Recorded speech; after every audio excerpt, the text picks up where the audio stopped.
জাহান্নামের শাস্তি সহ্য করতে পারবো না। ও আল্লাহর বান্দারা, ও কলিজার যুবক, আর কয়দিন নাফরমানি করবা? আর কয়দিন নামাজ কাজা দিয়া চলবারে যুবক? এমন কোন দিন নাই যুবকের লাশের খবর পাওয়া যায় না। এরে পর্দার আড়ালের আম্মা জান, তোমার মতো কত আম্মা জানেরা কবরে চলে গেল, কত শোকেস ভর্তি কাপড়, কত গয়না কাটি রাখিয়া 5টা কাবনে চলে গেল।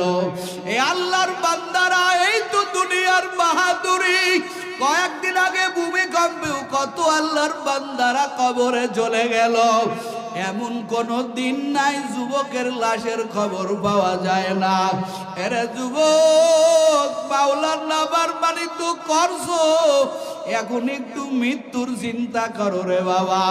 আজকের ময়দানে ওয়াদা দাও, আর গুনাহ করবা না। তোমার মতো যুবক হাজার হাজার আছে 5 বেলার নামাজ পড়ে, ওরে কোনো নারীর দিকে তাকায় না আল্লাহর ভয়ে। হাসরের ময়দানে আল্লাহর দরবারে কি জবাব দিবে?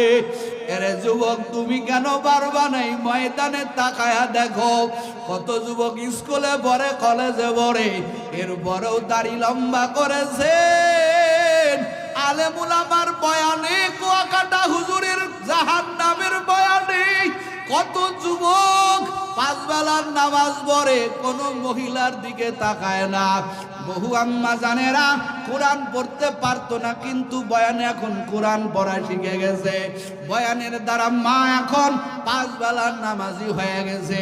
এরে পর্দার আড়ালের আম্মা জান, বহু আম্মা জান আছে 1 ওয়াক্ত নামাজ ছাড়ে না, স্বামীর মাল হেফাজত করে, সন্তানকে ইসলামের শিক্ষা দান করে।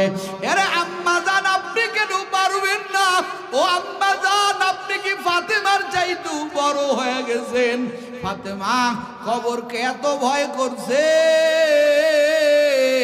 মরার আগে স্বামীরে ডাক দেয়া কয়, স্বামী আমার ইন্তেকালের পরে আমারে দ্রুত দাফন করে দিবেন।